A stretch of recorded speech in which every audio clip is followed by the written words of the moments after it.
Hello everyone, Myzzrym here. Today's video is going to be about the mid-game items and the core items. Of course, it's a very subjective view about what a mid-game item is, but just consider that you may very well end up seeing those items appear when the first teamfight starts to take place, and also before the game reaches 50 minutes, for example. Now let's start with the Blink Dagger. The Blink Dagger can be found in the basic shop under the Force tab Arcane. It costs 2,150 gold, so it's very expensive, and it does not have any upgrade. Yet it's one of the most important items in the game, and it's a core item on most initiator heroes. This is because Blink Dagger, as the name implies, grants your hero the ability to blink, and not just blink like Summoner Spell Flash in League of Legends, which is something like 300 radius and maybe 360 second cooldown, which is enormous. The Blink Dagger gives you the ability to blink 1,200 units away, which is quite huge. And also, it only has 14-second cooldown, so it has a very versatile use. Now, you have to notice that there are some changes from League of Legends. As for example, you need mana to use the Blink Dagger. It's 75 mana for each use. This might not seem like much, but usually you have to remember that Blink Dagger is used on big tanky initiating heroes, which are usually strength and have very low mana pool. This means Blink Dagger, 75 mana, is not to be forgotten. Sometimes you may end up blinking into a team fight and realize you do not have enough mana for your ultimate. This happens, and you'll be very sad about it, and probably you'll die in the few following seconds. So remember about the mana cost. And also, the Blink Dagger cannot be used even if off cooldown if you get hit by an enemy hero or an enemy unit controlled by an enemy hero, like a summon. It disables the dagger for 3 seconds, and every time you get hit, it refreshes the 3 seconds. It doesn't add up, so that means if you get attacked 3 times in a row, it doesn't go up to 9 seconds of disabled Blink Dagger, but instead it refreshes every time. This is because 5 or 6 years ago, I don't remember well, the Blink Dagger did not have this mechanism. And as you can imagine, the metagame was revolving around rushing a Blink Dagger on everyone, and thus every hero were pretty much ridiculously hard to gank, because if you were not chain stunned, as soon as you would be able to use the Blink Dagger, you would blink away, and it would make ganking very hard and not very interesting games to watch. So it has been changed, and Blink Dagger now is used. It has the more intended use, which is the offensive use, blinking in, ganking, initiating, and also escaping. But you have to be smarter about this now. It's you escape without getting touched before. That means when you see enemy heroes incoming, you have to know if you want to be safe and blink away as fast as possible, or if you want to take it and just, you know, not be able to blink afterwards if the team fight goes bad. Alright, so that's it for the Blink Dagger. Let's talk about the Gem of True Sight. The Gem of True Sight is an item that is actually like the Oracle Elixir in League of Legends. It gives you True Sight for your hero. Now, the Oracle Elixir is a buff that actually gets dispels when you die, where the Gem of True Sight is an item that takes up a slot and also drops when you die. That means it's a very, very risky decision to get a Gem of True Sight, because if you die, the enemy team will likely pick it up, and you effectively gave 700 gold away to the enemy team. And if you were counterwarding, well, they have your gem, so they can start counterwarding on their own pretty safely.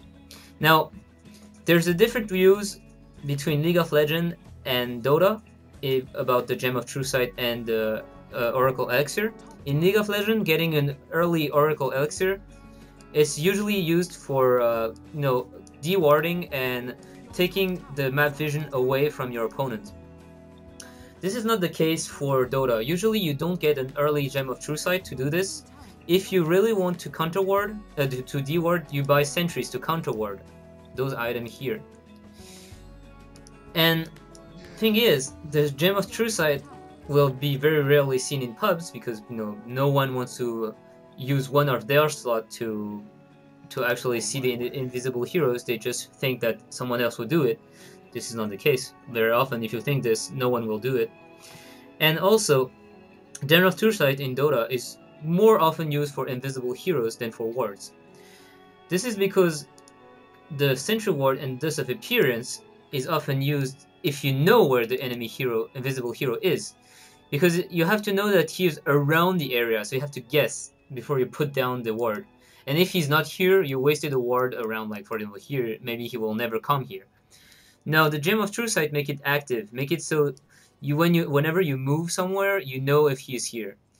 Because some heroes have invisibility that lasts up to like 60 seconds, so you never know where they are if you do not have if they are not visible on the minimap.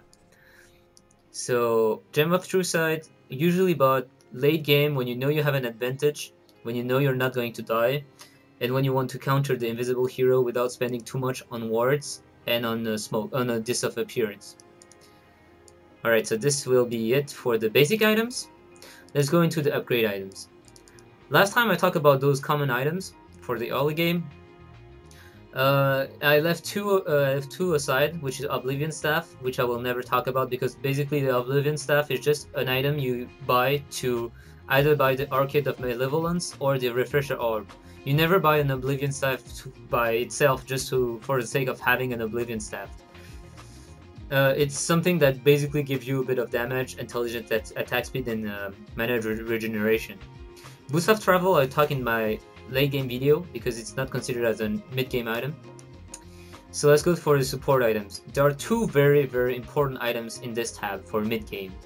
One is the Mechanism and the other is the Pipe of Insight. The reason is the Mechanism and the Pipe of Insight are huge team fight items. Games used to revolve around the timing where the team would get the Mechanism and the Pipe of Insight, because getting it earlier than your opponents meant that you had an upper hand in all the incoming team fights, and you had to press the advantage before they also get the Pipe and the Mechanism. Mechanism is an item that gives you some, passive bonus that I will not talk about, but also will give you an active ability that restores 250 health and 2 armor to every ally in the area. That effectively boosts your team HP by 1250 if you multiply 250 by 5.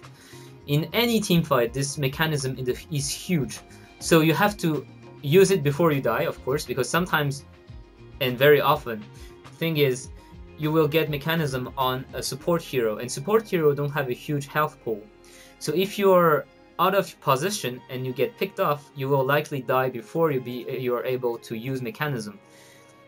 This is very bad for your team, because losing one hero is already bad, but losing the hero with Mechanism is disastrous. Same for the Pipe of Insight. The Pipe of Insight is actually an item that gives yourself some spell resistance and HP regeneration, but also the active gives all your allies a 400 spell damage shield. That means the first 400 damage you take from spells will get absorbed by the Pipe of Insight buff. The buff lasts something like 10 seconds, I think, so it's pretty long.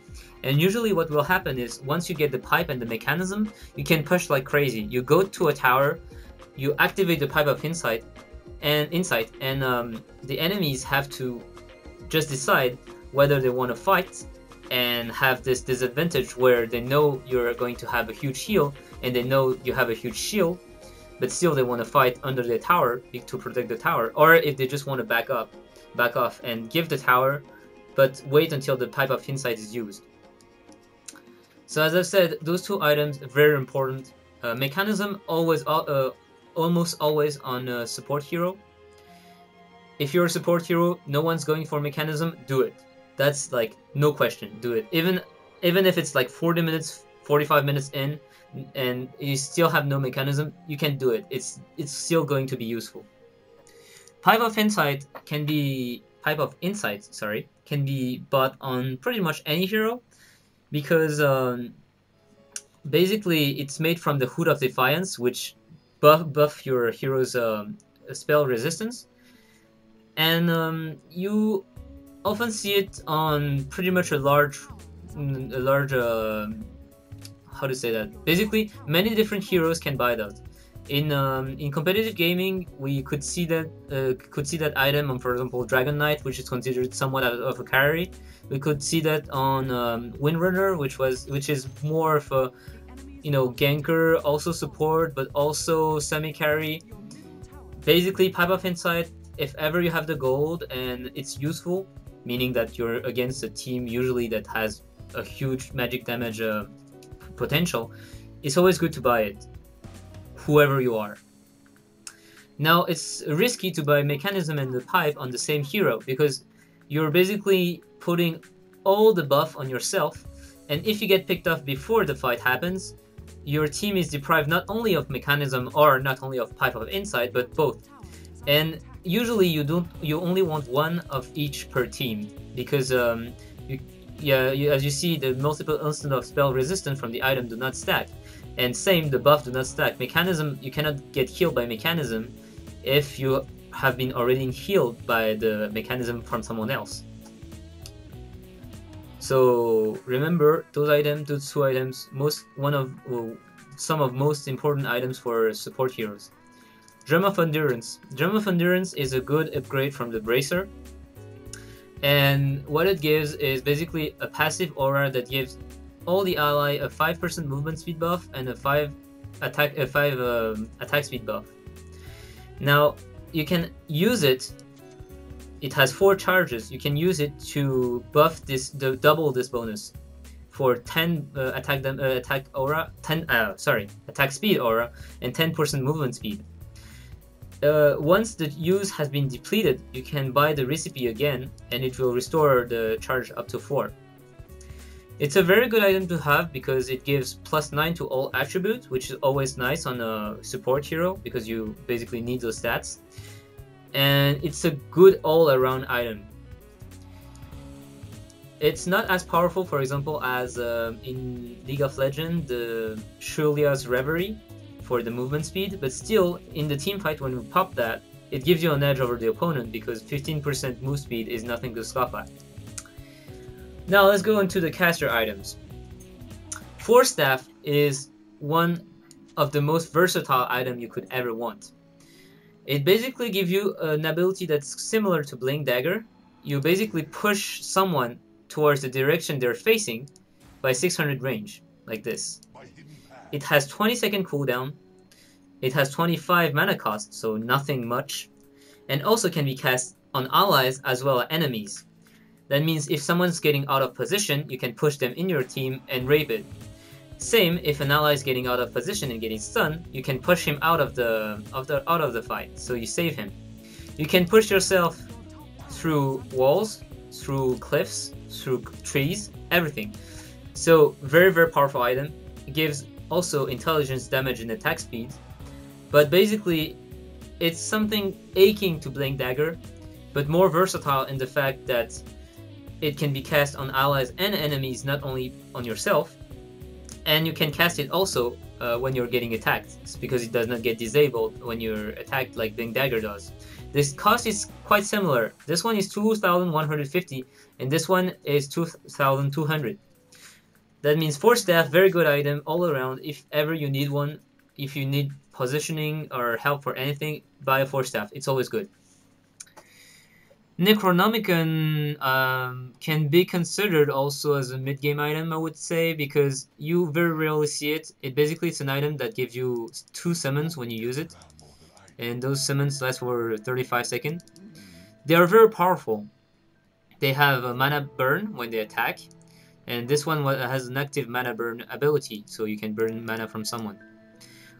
Usually you will see this item used on rushed if you're going to push hard, because the summons actually also buff it also buff your how to say that, basically it buffs all the units around you, so it will buff also the creeps. This means you can actually go rush a Necronomicon and start pushing like crazy with heroes that have ability to push. Still not very often seen because it requires micro, and most people don't really like macroing stuff when playing Dota. They just want to use their own hero. It gives intelligence and strength as passive, so it's not bad. Scepter of Divinity. Now, Earl Scepter is an item that allows you to cyclone your enemies. So, what does that do? Basically, I'm gonna show you. There we go. So, Earl Scepter of Divinity basically give you 30 movement speed that stack with boots, so it's good for movement. It also has 150% mana regeneration and 10 intelligence, so it's pretty good for using your spells in continuity.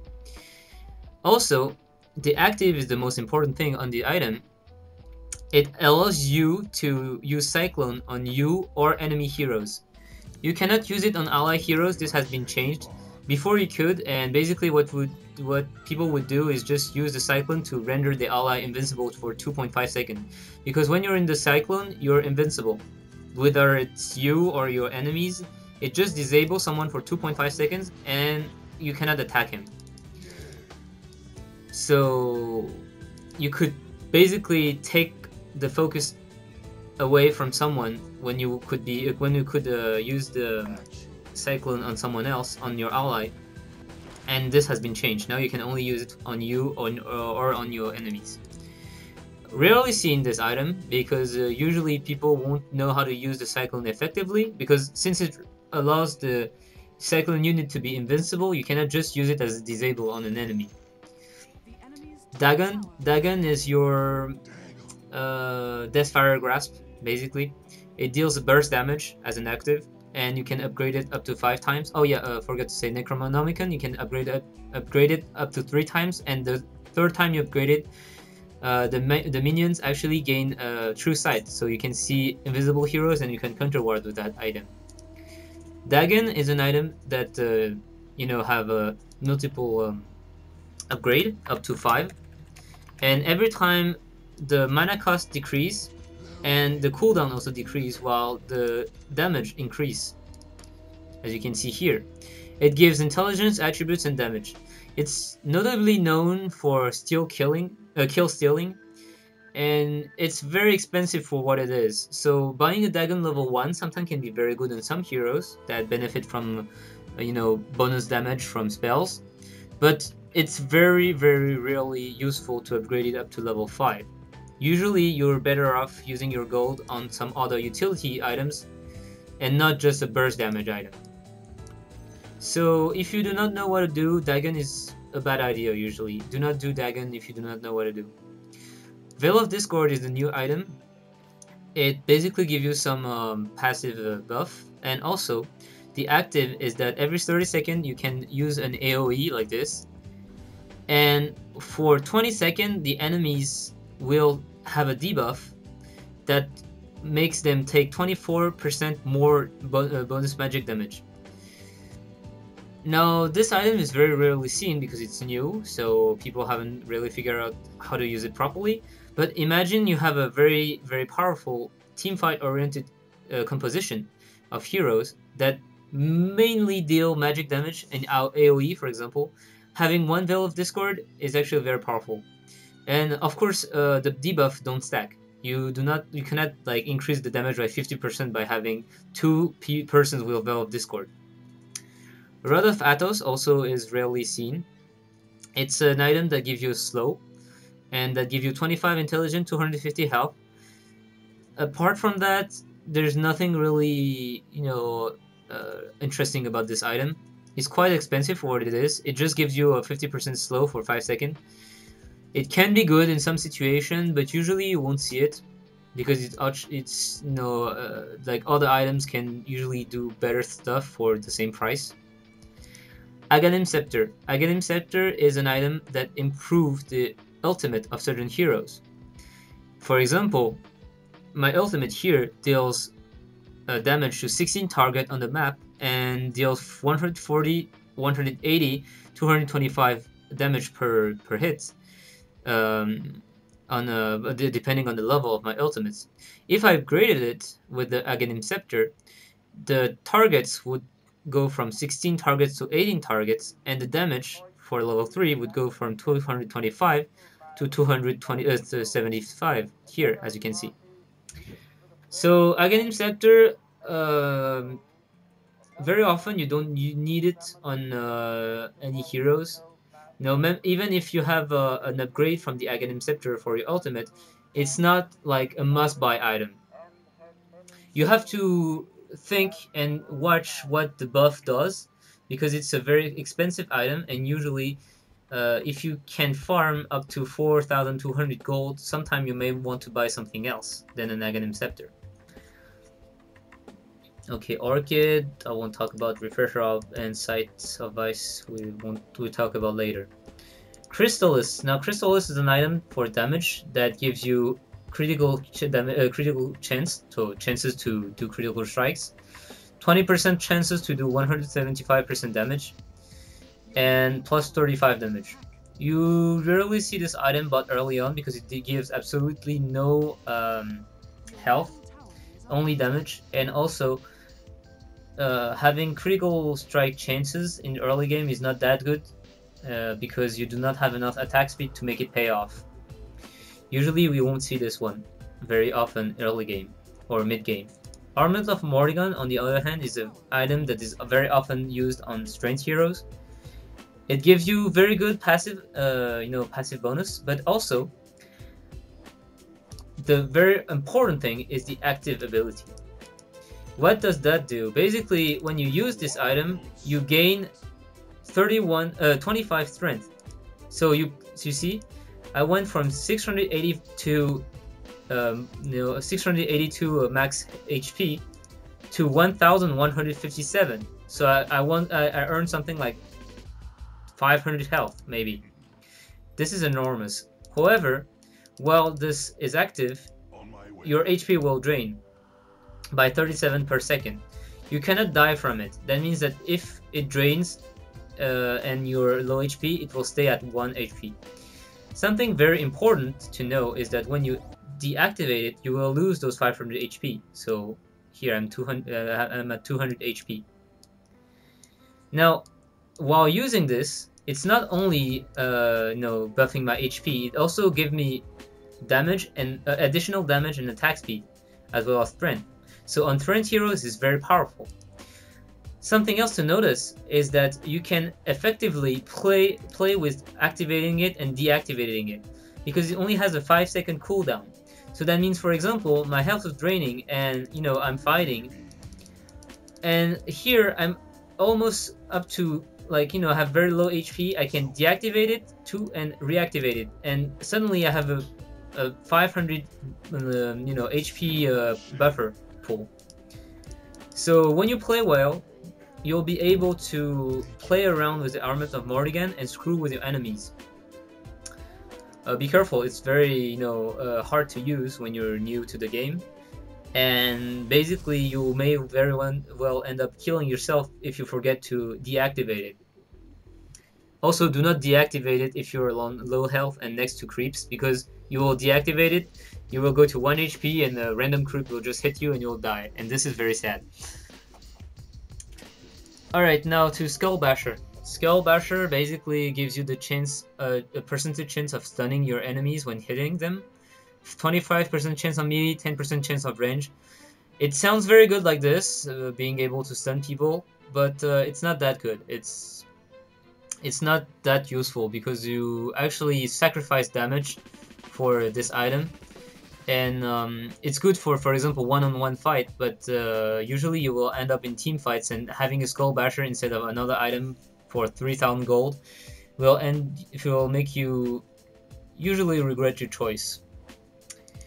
Shadowblade. Shadowblade makes you able to have the Windwalk ability. That means that you can go invisible when you use it. It gives you also damage and attack speed, but the main reason you would buy that is to have this ability to go invisible. It costs 75 mana and lasts for 9 seconds, this buff. So very good for heroes that needs repositioning, that are very likely to get focused in team fights. If you're seeing people starting to turn their attention on you, just use the Shadowblade and reposition yourself. Be careful because it's very useful in pubs, because people will usually not buy dust or sentries, as I told you, for invisible heroes, But if you're playing against more organized team, Shadowblade may very well end up to be useless.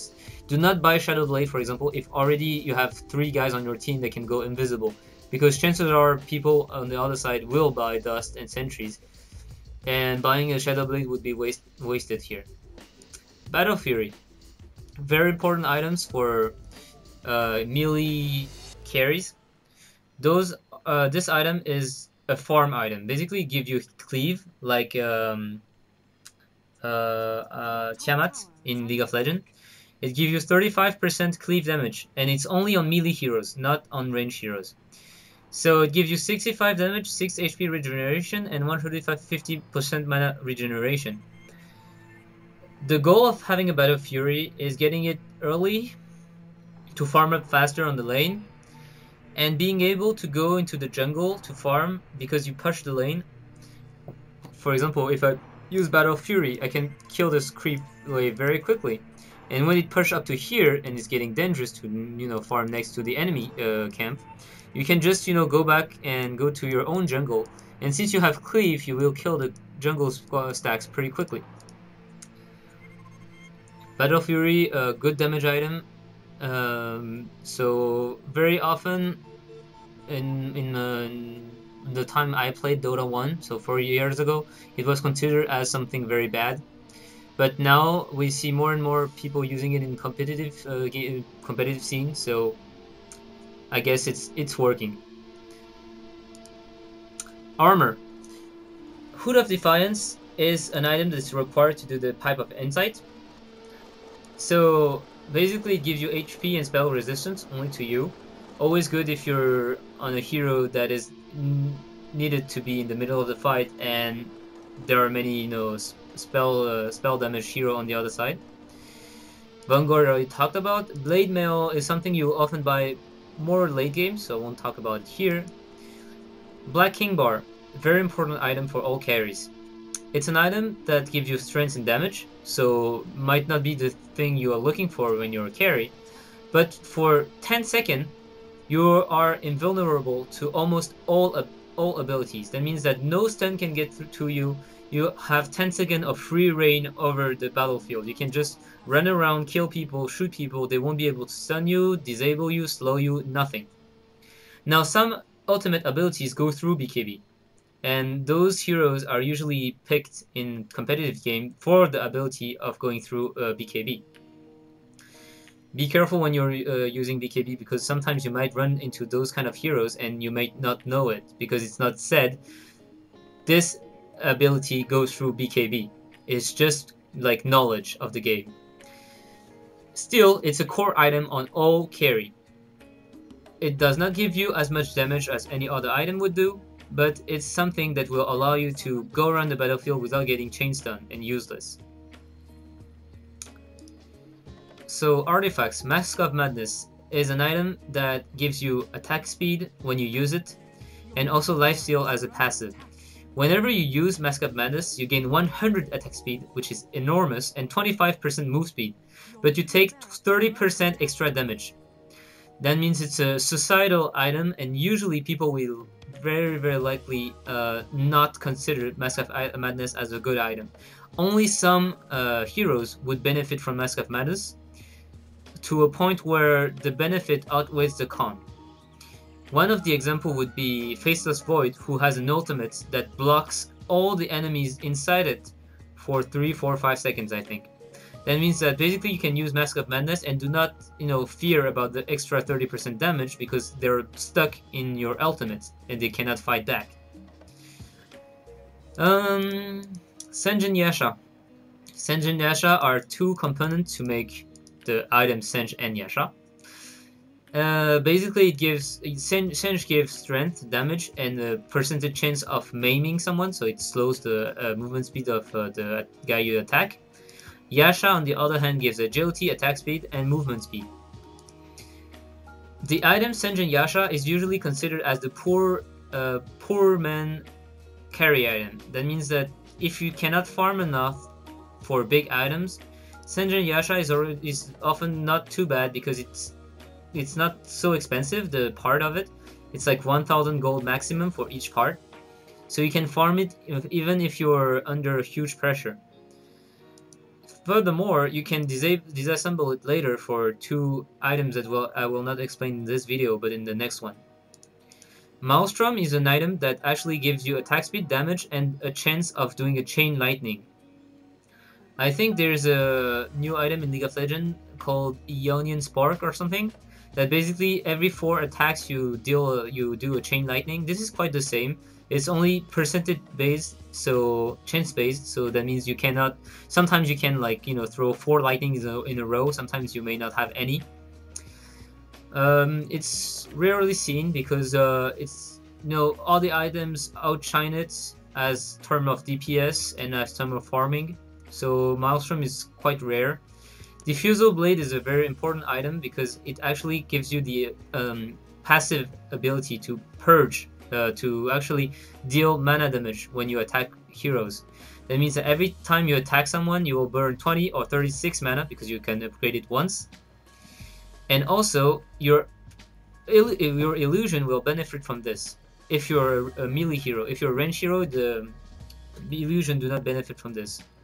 This is a mechanism that goes back to Dota 1. And also, the active is very important. It makes you able to purge someone. Purging someone will actually slow him to a crawl, takes all the buff away, and also, if you use it on a summoned unit, it will destroy it instantly. It has something like, I think, 8 stack of it. Yeah, it has 8 use, and when you buy it again, it upgrades the item. You buy the recipe only, of course, not the whole item again. So it increases the agility bonus, the intelligence bonus, the attack burn bonus, and also it refreshes all the purge use. If you use it on yourself, you won't slow yourself, of course, but you will also take away all the negative debuff that you have on you. So it can also be used on yourself. It's very versatile. Alright, thank you for listening. I think this will be all for the mid-game item. It was very long, and I'm sorry I probably stammered a few times. As usual, please do not hesitate to leave any comments, to ask for more precise question, or to have, if you have any requests, to put it down on the comment section. Thank you for watching, and I will see you guys next time for the late game items. See ya!